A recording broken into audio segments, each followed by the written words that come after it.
Parce que vous avez chamboulé vos programmes pour être là. Que l'Éternel se souvienne aussi de vous. Amen. Amen.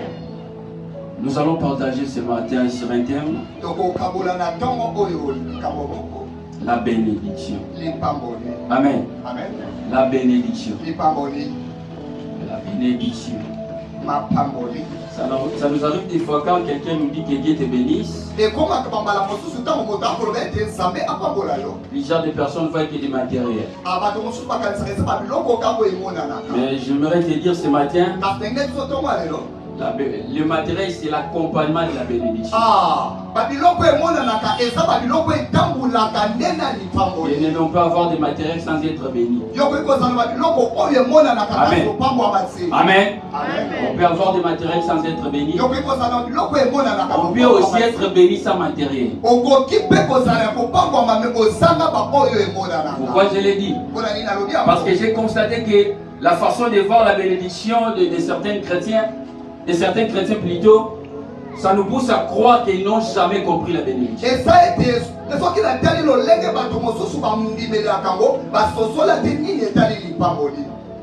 Parce que vous allez comprendre, au départ la bénédiction pour la définition,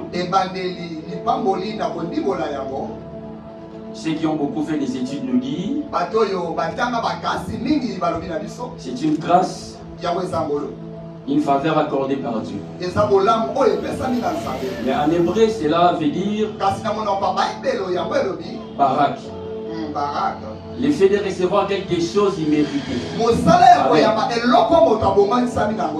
C'est la raison pour laquelle ce matin, je vais essayer un peu de partager avec toi la bénédiction par rapport à ce que tu n'as jamais entendu.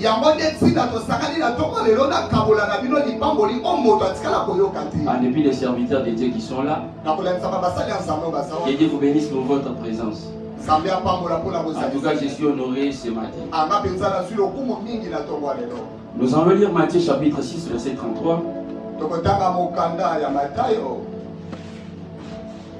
Matthieu chapitre 6, verset 33. Nous allons commencer par verset 31. Nous lisons le nom de Jésus-Christ. Amen. Si Dieu, ne vous inquiétez donc point et ne dites pas que mangerons-nous, que boirons-nous, de quoi serons-nous vêtus. Car toutes ces choses, ce sont les païens qui les cherchent. Votre Père Céleste sait que vous en avez besoin. Verset 33. Cherchez premièrement le royaume et la justice de Dieu, et toutes ces choses vous seront données par-dessus. Acclamons pour la parole de Dieu. En méditant sur ces versets, j'ai compris beaucoup de choses. J'ai compris qu'il y a des pasteurs, d'autres pasteurs, entre parenthèses, qui veulent faire croire aux chrétiens qu'en venant vers Jésus-Christ, ils ont déjà la garantie, amen, d'être riches ou millionnaires. Mais je vais te dire ce matin, ces versets que nous venons de lire, la Bible nous dit cherchez premièrement. La Bible ne nous dit pas je vous donne premièrement, non. La Bible nous dit cherchez premièrement. En ce qui concerne ces versets, nous comprenons qu'il y a une démarche que l'homme doit faire. On ne peut jamais trouver quelque chose qu'on n'a pas cherché. C'est la raison pour laquelle Christ nous dit cherchez premièrement le royaume des cieux. Qu'est-ce que cela veut dire? On ne peut jamais parler de la bénédiction sans trouver la justice de Dieu. La justice de Dieu par excellence, c'est Jésus-Christ de Nazareth. Bien-aimé, quand tu trouves Jésus-Christ de Nazareth dans ta vie, automatiquement tu es béni. Amen, amen. C'est automatique, tu es béni. Mais le problème est que la bénédiction que Christ nous donne en premier temps, c'est de travailler en nous. Amen, amen. Amen. La première bénédiction pour un chrétien, c'est la transformation. Bien aimé, on peut être béni, mais au préalable, on doit être transformé. Amen, amen. Sans la transformation, on ne peut jamais parler de la bénédiction d'un chrétien. Vous vous rappelez de cette histoire où Pierre dit à Jésus, nous avons tout quitté, nous t'avons suivi. Mais quelle sera la suite? J'aime la réponse de Jésus. Jésus nous dit, au siècle présent, tu auras senti. Et au siècle à venir, tu as l'assurance de la vie. Bien-aimé, Pierre a compris une chose de plus importante. Pierre avait compris que dans le présent, je suis pauvre. Oui, c'est vrai par rapport aux gens. Dans le présent, je suis pauvre par rapport à l'égard des gens.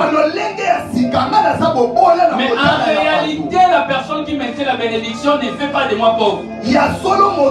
Amen, amen. Pierre était pauvre par rapport à la façon, par rapport à lui-même d'abord, mais non par rapport à Jésus-Christ. Parce que ce que j'aime avec cette histoire, Jésus-Christ a parlé à Pierre de l'identité qu'il ignorait. Oui, c'est vrai, Jésus a accepté, tu as tout abandonné. Mais Pierre, avec l'état, tu vas voir qu'il y aura des choses qui vont accompagner la bénédiction. Bien aimé, ce matin, je vais juste te rappeler, tu es déjà béni. Le problème est qu'il faut laisser le temps pour avoir ce qui accompagne la bénédiction. Parce que Pierre avait compris que la bénédiction en réalité ce sont des paroles. Bien aimé, on peut jamais être béni si dans les spirituels si on n'est pas encore béni dans les spirituels, ça ne sert à rien. Parce que ici Jésus-Christ voulait dire à Pierre, la priorité n'est pas seulement le matériel. Mais en dépit du matériel, je vais garantir aussi ton éternité. Et mais la vraie bénédiction, il faut avoir la garantie de l'éternité. C'est la raison pour laquelle les gens de l'autre côté, ils s'étonnent des fois en se posant des questions. Ils s'étonnent, ce sont eux qui s'étonnent. En se posant des questions. Mais comment ces gens sont pauvres, mais ils ont le temps de prier. Bien aimé, ce que ces gens-là ne comprennent pas, en ce qui concerne la vie éternelle, nous sommes déjà riches. Amen, amen. Mais en ce qui concerne le matériel, ça dépend de la personne qui donne la bénédiction. C'est la raison pour laquelle ce matin je vais te dire, les premiers soucis de ta vie, c'est de chercher d'abord le royaume. Bien aimé, on peut avoir des matériels, avoir le cancer du sein. Amen. On peut avoir de l'argent, tout ce que les gens définissent comme bénédiction, mais en ayant les cirrhoses des fois. Cela nous pousse à croire que ce n'est pas seulement le matériel qui fait la bénédiction. On ne peut pas avoir de matériel des fois, oui c'est vrai. Mais ce que j'aime avec Jésus-Christ, la maladie qui coûte $15 000, il peut les faire chez toi gratuitement. Parce qu'il sait que dans la bénédiction, c'est pas seulement de l'argent. Il y a ceux qui ont de l'argent et voyageant aux États-Unis pour leur maladie. Mais vous allez vous rendre compte que plusieurs d'eux rentrent dans des caisses. Parce qu'en réalité, leur bénédiction, c'est juste une illusion. Bien aimés, ces gens-là ne sont pas tranquilles dans leur cœur. Plusieurs ont des vides.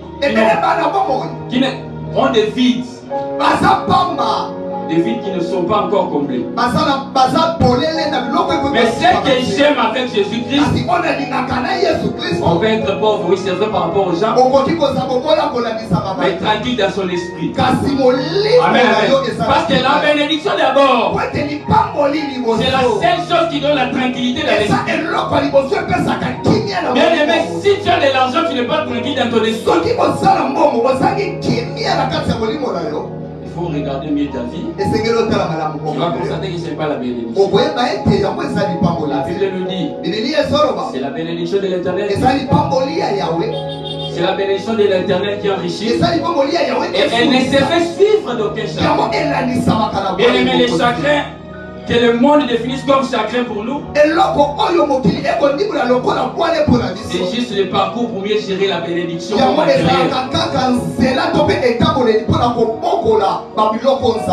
David savait ces choses. Écoute ce que David dit en Psaume 23. David utilise deux tons dans un verset pour signifier qu'est-ce que la bénédiction. Le premier temps, il dit au présent, l'Éternel est mon berger. Mais écoute ce qu'il dit par rapport à son avenir. Je ne manquerai de rien. À ce que David veut juste dire, fais de l'Éternel ton berger aujourd'hui. Ainsi je te bénis aujourd'hui, avec toi tu ne manqueras de rien. Et on peut être riche et dormir affamé. On peut être béni, manquer des habits. On peut être béni, manquer des maisons là où dormir. Mais ce que j'aime avec mon Dieu, avec les dames, les gens vont confesser que tu avais un Dieu. Parce que les gens comme les hommes, comme vous savez que Jésus allait traverser le chemin. Les gens comme les Job, ce sont des gens qui ont compris la bénédiction. Job sait bien lui-même, si le Rédempteur ne dit rien, moi je n'ai rien à dire. Cela nous pousse à dire quoi? C'est que Job voulait nous montrer ceci, que la bénédiction peut avoir des épines. Amen, amen. La bénédiction peut aussi avoir des épines, mais à la fin, l'Éternel ne peut jamais laisser quelque chose sans son signature. Pour la femme de Job,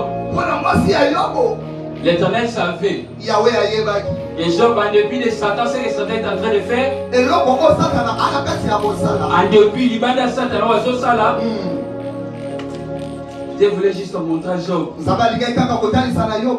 Oui, tu es béni. Mais tu dois aussi savoir ce qui t'arrive. Tu peux être béni, mais tant que les gens qui t'entourent ne sont pas appelés à bénéficier de ta bénédiction, l'Éternel doit montrer que tu dois marcher d'abord. Parce qu'il y a des marches qui nous... Il y a des masques qui poussent aux gens qui nous entourent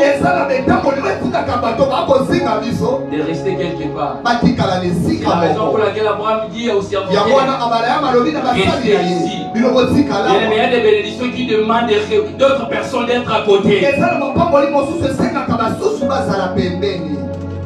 C'est la raison pour laquelle je te dis ce matin.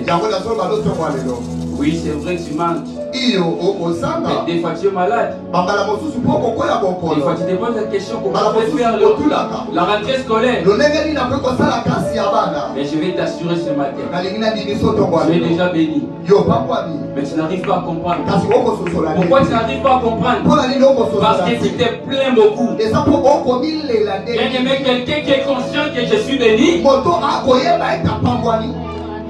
Le seul endroit qu'il doit se plaindre, c'est dans la présence de Dieu. Amen, amen. Amen, amen. Le seul endroit que tu dois te plaindre en étant béni, c'est dans la présence de Dieu. Amen. Amen. Que Dieu bénisse sa parole. Mais quels sont les signes qui nous montrent que nous sommes bénis? Parce que je vais dire à frère Messi, tu es déjà béni. Mais plusieurs parmi nous vont se poser des questions. Mais comment un homme béni peut venir au culte à pied? Bien aimé, je te parle maintenant des signes qui montrent que quelqu'un est béni. Premièrement, c'est le contentement. Bien aimé, quelqu'un qui est béni est fier de ce qu'il est et est fier aussi de ce qu'il a. Bien aimé, on ne peut jamais être béni sans le contentement. Parce que le contentement, c'est la seule chose. Contentement, c'est-à-dire qu'on se plaint vos alliés. Le contentement, c'est la seule chose qui va t'aider à marcher avec Christ selon ce qu'il a tracé devant. Bien aimé, à plusieurs gens, ils se disent qu'ils sont chrétiens, mais ils n'arrivent pas à être fiers de ce qu'il est. Et la Bible nous pousse à dire, à croire que avant d'aimer ton prochain, aime-toi toi-même. C'est-à-dire la bénédiction doit d'abord commencer par l'entraînement. Après, tu vas aimer les autres. C'est la raison pour laquelle quelqu'un qui est souvent jaloux, il faut comprendre une chose. D'abord, il a des problèmes contre lui-même. Quelqu'un qui s'aime et qui se considère ne peut jamais être jaloux. Mais comment on peut t'appeler chrétien et on te dit que Dieu bénit, mais tu es jaloux en même temps? Bien aimé, si quelqu'un dans ton entourage est en train d'évoluer plus que toi, et tu constates que souvent ça te fait mal, bien aimé, tu n'es pas encore béni. Amen, amen. Amen. Amen. La bénédiction nous donne d'abord le contentement d'être fier de ce que nous sommes. Et deuxième point, pour connaître que nous sommes bénis, on doit être la source de bénédiction pour d'autres personnes. Genèse 12, verset 2. Genèse chapitre 12, verset 2. Dieu dit à Abraham, c'est vrai, je te bénirai. Mais à la fin, qu'est-ce que Dieu dit à Abraham? Qui sera la source de bénédiction? Bien aimé, quelqu'un qui est béni doit aussi aider les autres à se relever là où sont tombés. Doit aussi aider les autres à avoir quelque chose à manger. Parce qu'on ne peut jamais être béni, avoir des matériels, sans être la source de bénédiction. C'est quoi être la source de bénédiction? C'est pas d'abord donner de l'argent à quelqu'un. C'est pas d'abord acheter des habits pour quelqu'un. Mais c'est aussi assister les gens dans leurs problèmes. Et prier pour d'autres personnes sans entendre quelque chose en retour. C'est ça aussi être la source de bénédiction. Troisième point, avoir un bon cœur. Quelqu'un qui est béni a un bon cœur. Bien aimé, laissez l'endroit que Dieu visite avant de bénir quelqu'un. C'est son cœur. Amen, amen. Laissez l'endroit que Dieu visite avant de bénir quelqu'un. C'est le cœur de l'homme. Parce que Dieu s'est repensé un jour. Il a compris qu'en dépit de tout ce que j'ai fait pour l'homme, mais l'homme reste d'abord de nature un homme qui a un mauvais cœur. C'est la raison pour laquelle la seule mission que Jésus avait dans ce monde, premièrement, c'était de transformer le cœur de l'homme. Parce qu'il savait que c'est à travers le cœur que la transformation totale du corps s'est faite. Bien-aimé, tu peux t'habiller, te parfumer. Mais tu as un mauvais cœur.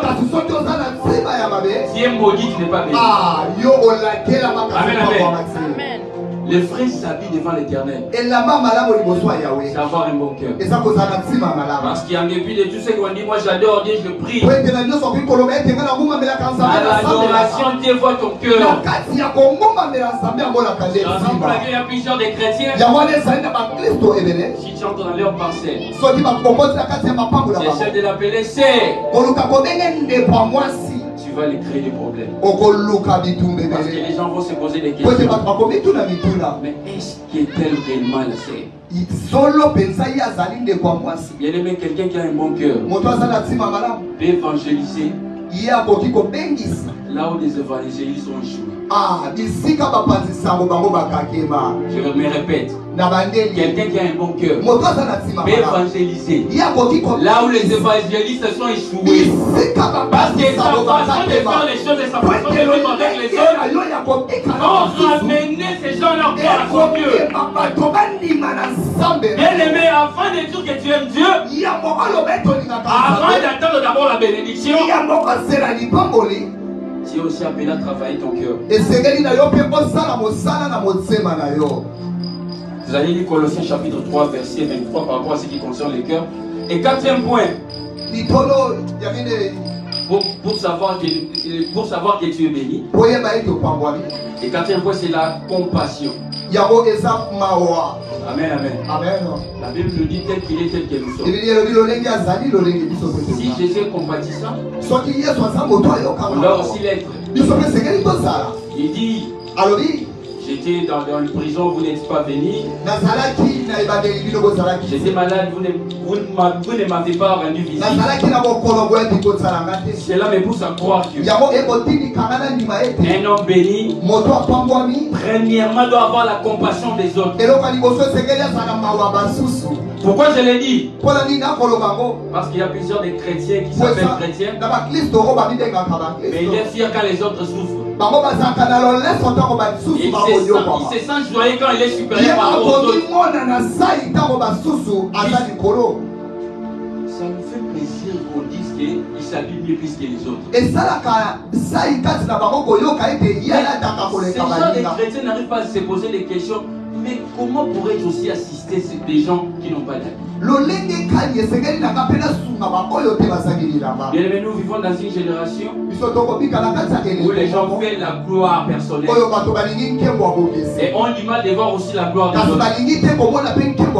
Les gens veulent qu'on ne parle d'eux. Non seulement ils ont la compassion, mais pour leur propre gloire. Bien aimé, un homme béni sans compassion, c'est pas la bénédiction. Cinquième point, c'est ce que tous nous savons par rapport à la vie quotidienne. Savoir vivre. Amen, amen. Un chrétien ne peut jamais avoir des insultes faciles. Un chrétien ne peut jamais voir des insultes faciles. Un chrétien ne peut pas avoir des langages païens dans sa bouche. Parce que la seule façon de prêcher Jésus, c'est ta façon d'être avec les autres. Bien aimé, si les gens te disent souvent, tu es impoli, tu parles mal aux gens, essaie un peu de voir ta vie. Je vais essayer un peu de vous relater une histoire. Cette femme adultère, on l'a amenée devant Jésus-Christ. On l'a accusé. Je me suis posé la question, où était l'homme? Mais ces gens-là qui l'ont accusé, ils ont présenté le péché de la femme devant Jésus-Christ. Mais ils ont oublié leur propre péché. Parce que la seule personne qui a trouvé miséricorde devant Dieu, c'est la femme là. Mais les accusateurs n'ont jamais eu la force de dire à Jésus, nous sommes aussi pécheurs. Et maintenant, quand les gens te reprochent par rapport à ta conduite, cherche d'abord à trouver miséricorde devant Dieu. Parce que ces gens-là, ils n'ont pas tous tort. S'ils prennent le travail de te critiquer, c'est leur façon aussi de te rappeler ta mauvaise conduite. Parce que la seule façon que cette femme a dit de rencontrer Jésus, c'était aussi des accusations. On l'accusait. Bien-aimé, Amen. Quelqu'un qui te critique te pousse à faire un peu de comment je peux appeler, te pousse aussi à restaurer ta vie. Parce que c'est quelque chose avec nos ennemis, ils savent mieux comprendre nos défauts plus que nous-mêmes. La seule personne qui a appelé Anne que tu ne pries pas bien, c'était Pénina. Anne, ce jour-là, est partie devant dans le temple pour prier différemment par rapport aux autres jours. Il n'a pas fait cela parce qu'il avait de l'amour. Il a fait cela parce qu'il s'est rappelé des injures de Pénina. Bien aimé, les gens qui te critiquent, les gens qui te compliquent la vie, des facilités juste de mettre ta vie en ordre. Amen, amen. Tout ce que les gens disent sur nous n'est pas toujours mauvais, n'est pas toujours fausse. Mais tout ce que les gens disent sur nous, 60%, ça nous revient. Amen, amen. Amen. Amen. Pourquoi je l'ai dit? Parce que j'ai compris que les chrétiens du 21e siècle ne veulent pas de reproches. Si on essaie de leur reprocher, ils disent aux gens, toi tu n'es rien à me dire. On a connu Christ avant toi. Mais je vais juste te rappeler ce connaître Christ avant l'autre, c'est pas ce qui est important. Mais être conscient de sa propre vie, c'est ce qui est important. Être conscient de sa propre vie, c'est ce qui est important. Mais on doit aussi savoir, en début de ce que je viens de dire, il y a aussi des bénédictions qui demandent d'être activées. Tu peux venir rester là pendant 50 ans, rien ne se manifeste. Héros chapitre 17, verset 10 à 16. On parle d'une histoire de Samuel.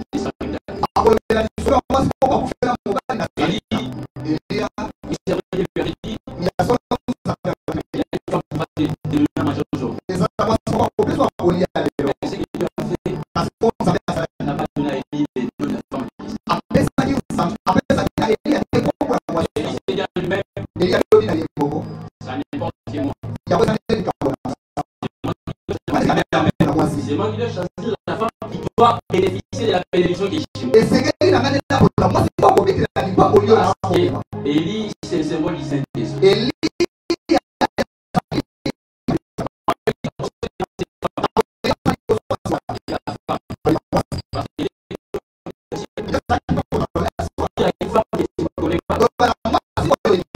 C'est moi d'abord à ma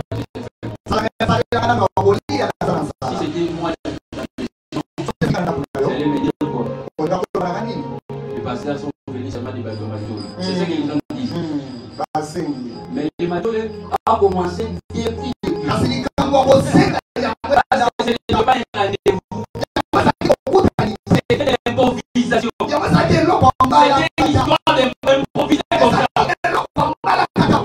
Il a insisté, écoute cette femme, c'est qui dit.